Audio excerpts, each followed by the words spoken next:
Hey there, boaters. I'm Captain Stacey Hanrahan, and welcome to Wednesday's episode of Boaters TV.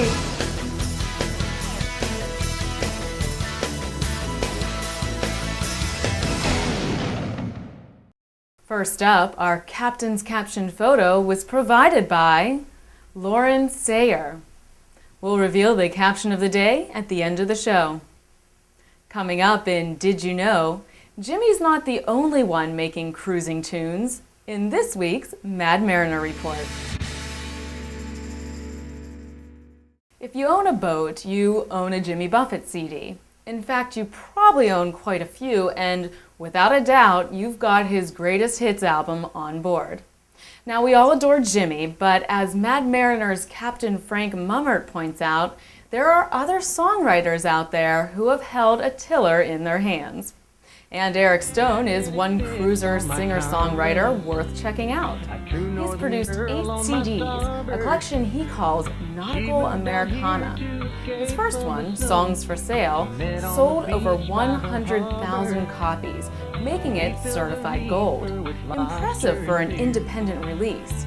Eric met Bob Bitchin of Latitudes and Attitudes magazine in the late 90s. With Eric singing about the very things Bob was writing about, it's no surprise they've been working closely ever since. Eileen Quinn is a singer-songwriter who tends to be more contemplative and personal than Eric Stone. She sings about the emotional side of cruising and has been known to bring audiences to tears. But not all her songs are about sadness at sea. Quite a few are upbeat and witty. Then it's time to go.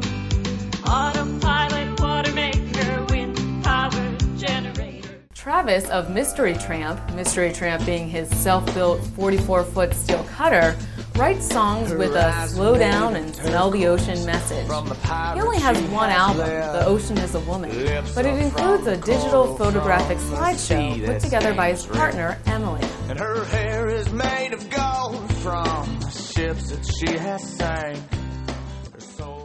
And one final artist Frank recommends is Sarah Dashu. She grew up cut off from television, sailing around the world with her family, and had to create her own entertainment. While she doesn't produce only cruising songs, Frank says her acoustic sensibility makes you think this is what Carole King would sound like if she were a sailor. Frank has much more on these artists in his article, including information on where to purchase their music. So check it out at www.madmariner.com. Our next segment is brought to you by Sta-Bil. If you use marine formula Sta-Bil every time you fill your boat, it helps to fight the damaging effects of ethanol. Marine formula Sta-Bil ethanol treatment for everyday optimal performance and protection. Now in Power Play, Suzuki unveils its newest 4-strokes for 09. As fuel prices continue to rise, Suzuki is taking a new approach in its engine development, one that's focused on lighter, more fuel-efficient power.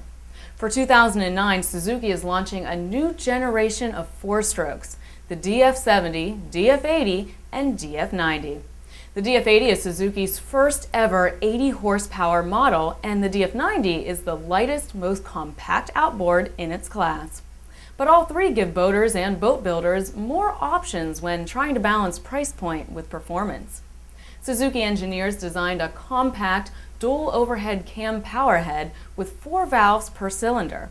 This reduces the overall size of the outboard, and by moving the crankshaft in front of the drive shaft, the outboard's center of gravity moved forward for better weight distribution on the transom.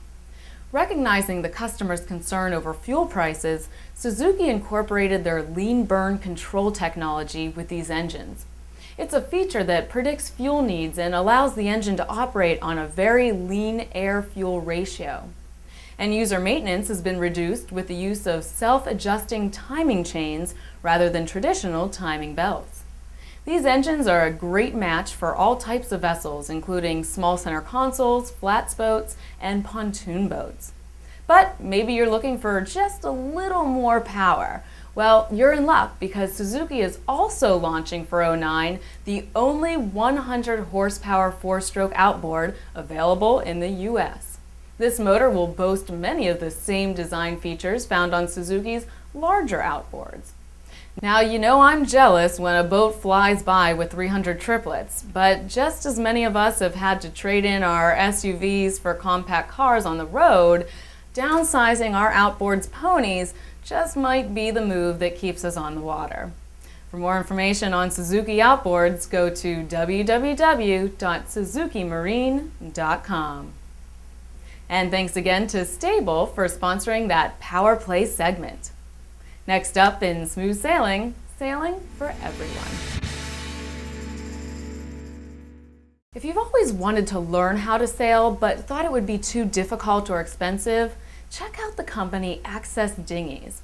Supported by the Australian government, Access Dinghies introduces sailing to more than 300,000 people each year. They believe that sailing brings families and communities together, and because of that, should be available to everyone. Access Dinghies is a company that manufactures sailboats, but a company that is built on the Access Dinghies Foundation. The foundation aims to promote sailing for everyone, regardless of disability, age, or financial status. They assist groups in 15 countries that support the Sailing for Everyone philosophy. Access Dinghies is not just about disabled sailing. The company understands that disabled and other disadvantaged people don't want to be restricted to special programs. They want to participate alongside everyone else. So, Access Dinghy sailboats were designed to appeal to both disabled and able-bodied athletes. Design features include a roller reefing system and a servo-assist joystick that operates the electric winches.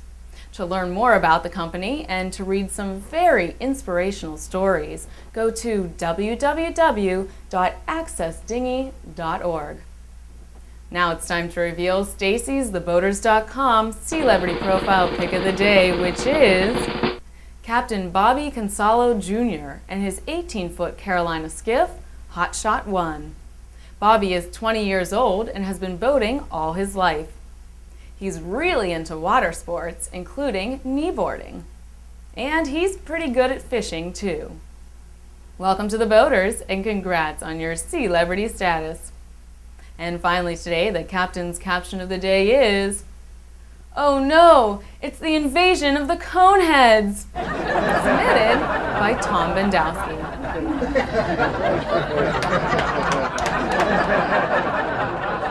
And that'll do it for this episode of the Boaters TV. See you back here on Friday.